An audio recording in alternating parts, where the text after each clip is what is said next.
cold.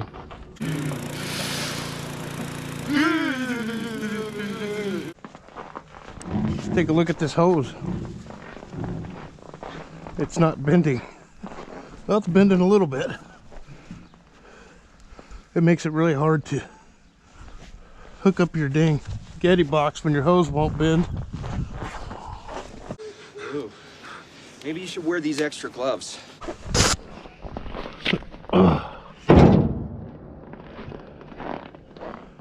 Mine is 38. How about this one? These are the ones you want to use.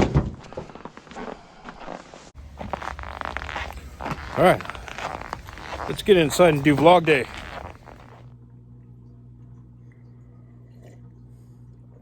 Morning, folks. How you doing? Like that? Does it look like somebody's learning how to vlog a little? All right, so let's get into some news here and some let's take a look at the oil price this morning. 57.77, down 20 on the day. I'm sure that'll go up. It seems like it's taking pretty good jumps every day. Oh, and it's cold this morning. Here, I'll put you up this morning's updated wind chill forecast right here. Okay, so it's cold, but we've had a really good winter so far. I mean, to have a week or two of this is nothing compared to what it would normally be like. All right, so 57.77 today for oil. You want to do the breakdown? See where North Dakota's at. North Dakota, we're 46.75, so we're $1.75 over the 45 mark. And I don't know that you hear that the 45 mark is it. Some operators you'll hear them say 50. Some will say 40, 45. There's talk of Russia's breaking even being about 40. So right now they're making money. Let's hope it keeps going up. Let's get the rig counts. And here's the thing about the oil price. If it hits 60, you'll see me start to get a little excited. If we can get 60, we'll start talking about it more. So rigs, we got 14 rigs in North Dakota. Let's go down to operators. Continental's got 3 rigs out. WPX has got 1. This Ovintiv production I've never heard of before. They're up at 154. They got 1 rig. Conoco's got 1. Slawson's got 1. Whiting's got 1. Marathon's got 3. Petrohunt's got 1. Hess has got 2 rigs rocking. Oasis has 1. So there you go. There's your rig count. And that's who's drilling. Drilling companies, we've got HP.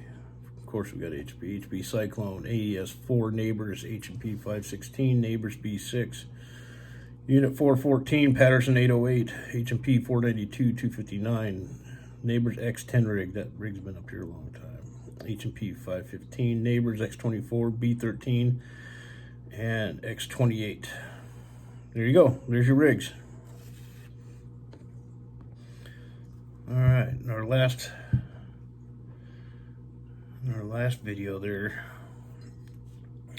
we discussed a little bit about leasing on and authority and all that. And then I mentioned I might be going up north for that barrel rate, and I didn't make any phone calls about it, but at the moment, no. At the moment, we're going to stay kind of shut down. So going up there, I'd have to taro again, go back on the res. So what's that? $1,500 right there, right? Res cops are just nailing everybody on overweights.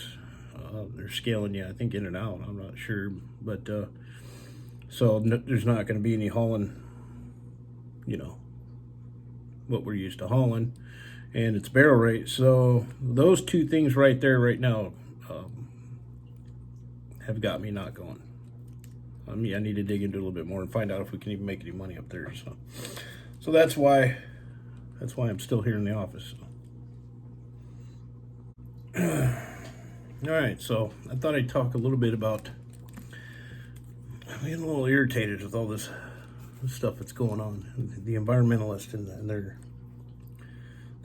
Anybody want to see some pictures of how the oil field has cleaned itself up, and directional drilling and fracking has taken care of, cleaned up the environment better than the environmentalist?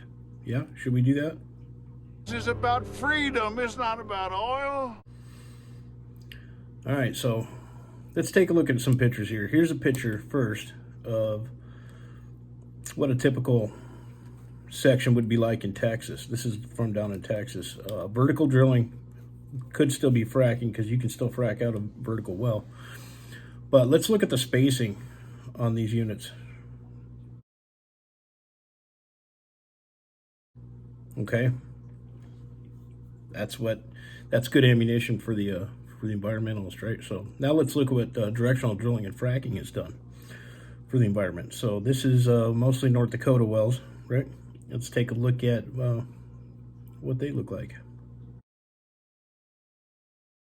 Okay, so you can see the big difference there, right? We could do the same thing with pipelines, right? No, let's look at pipelines. Okay, here's a pipeline picture. Doesn't look like it's destroying the environment. Actually, it looks pretty dang nice. So on the flip side of this, let's take a look at a solar farm. Now, I don't know about you, but that doesn't look very environmentally friendly. Let's take a look at a wind farm. Now that wind farm looks a heck of a lot like what oil wells look like 15 years ago. 20 years ago, right? You get my point here. Right, so why isn't that ever on the news? Anyways, moving on. I don't want to get on a rant about environmental stuff, but there you go. I think pictures say 1,000 words, right? Okay, so not much else to talk about here other than it is cold.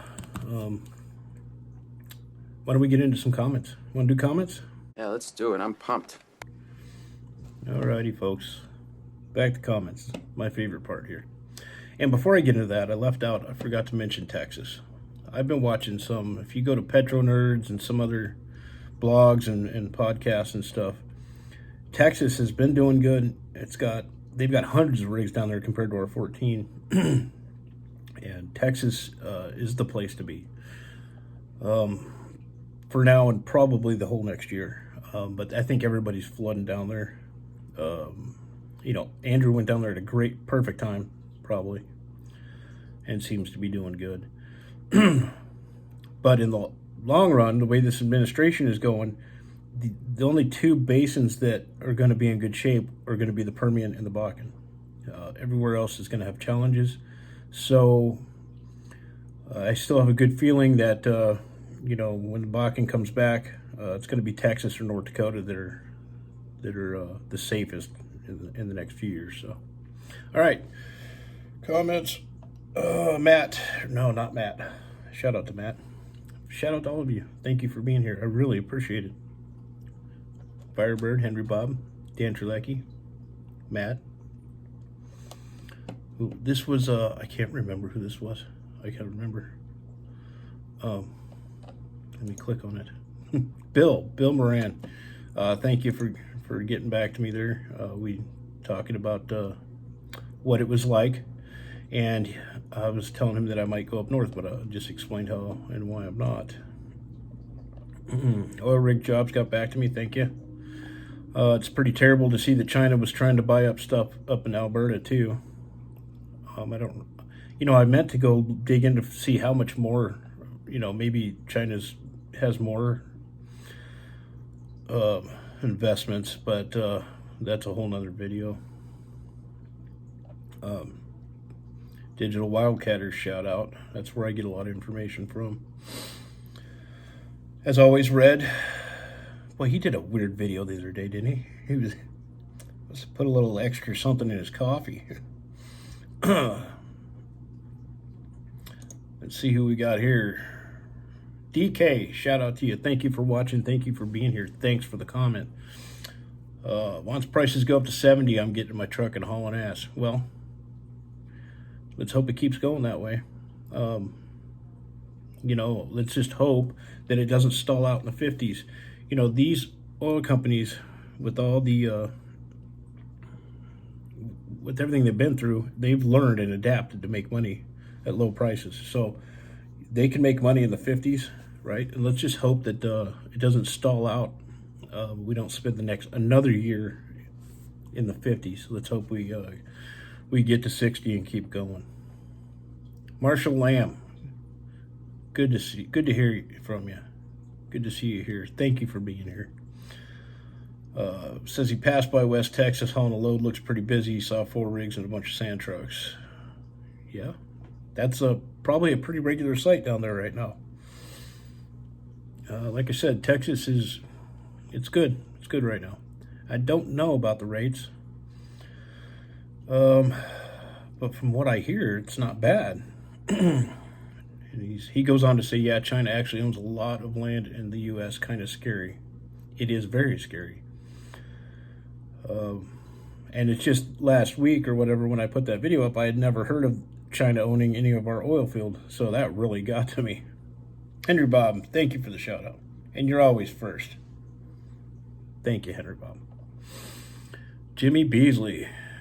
Thank you, Jimmy Beasley. Thank you for commenting. Thank you for being here. Thanks for all the updates, China. Yep. Good luck to all of us up here. Thank you. Appreciate it.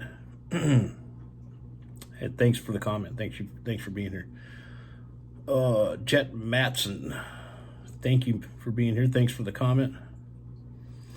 Great content. About to graduate from Bismarck State College and try to get a job in the Bakken. I like the information you give about how the industry is doing in North Dakota. How cool is that? Well, Jet Matson, good for you, man. Thank you. Thank you for being here. Thanks for your comment. You're going the right direction. I don't know if we have a time frame here and when he was thinking, but here again, let's hope oil keeps climbing. I will say this, especially, I don't know what you're in college going to school for, but you young guys with an education, you got it made out here. You get snatched up pretty quick. People will hire you in a heartbeat. And there's already tons of jobs. Last week, the job boards started going crazy. A lot of rig jobs. Roustabout, truck driving jobs. They're starting to come out now. So, and we'll get to that here in a little bit. But hey, Jet, thank you for watching. Good luck, and I hope to see you out here. You will definitely find your place out here. CR Racer 52 LFD. We went through this one on the last video. Good to see you. Thanks for the comment. Thanks for being here. He's talking about how he couldn't find his comment and everything. He hauls water in Ohio and Pennsylvania. It's been so, more on the slow side. Although they have been firing up some fracs out this way. Tonight he has to go out and haul some flowback to a disposal, but all in all, it has been slow and out this way, and the rates have been down also. His rates right now, he's saying, our rates right now on 130 or 90 bucks, and that's about what we're getting. We don't go by the tanker. We should. I wish that we went by the size of the tanker, because I invested a lot of money into a big one. I'm running a 160 right now, but I don't think they'll ever do that for us up here. It's going to be a flat rate, and that's why a lot of the smaller tankers are supposed to be not getting a lot of work. But well, I guess that depends on where you go. So, and that's all I've got.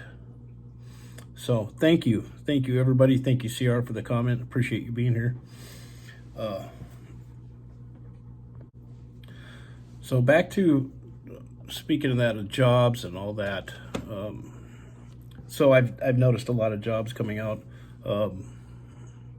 well service jobs, work over rig jobs, roustabout jobs. Haven't seen any pipelining jobs. truck driving jobs are now starting to come out. I think Running Horse up there in the res was looking for people, and it's a pretty good company to run for if you're going to run for as a company driver. So, yeah, we're starting to see a lot of that, and I guess maybe in the next week or so we'll put something together for any of you looking. You can always go search Indeed, Craigslist, Facebook groups, like Employ the Buck, and tons of ways to find out. You just Google North Dakota oilfield jobs, and you'll have everything you need. So, alrighty, folks. Thank you guys for the comment. It's getting to be like one of the things I look forward to doing is getting back to your comments. I appreciate it. I appreciate the likes, the views, the new subscribers. I appreciate y'all, and hopefully we'll get past this little cold spell we're having and get back out there. So, alrighty, folks. Y'all stay warm. Take care, stay safe, be blessed, and we'll see you soon.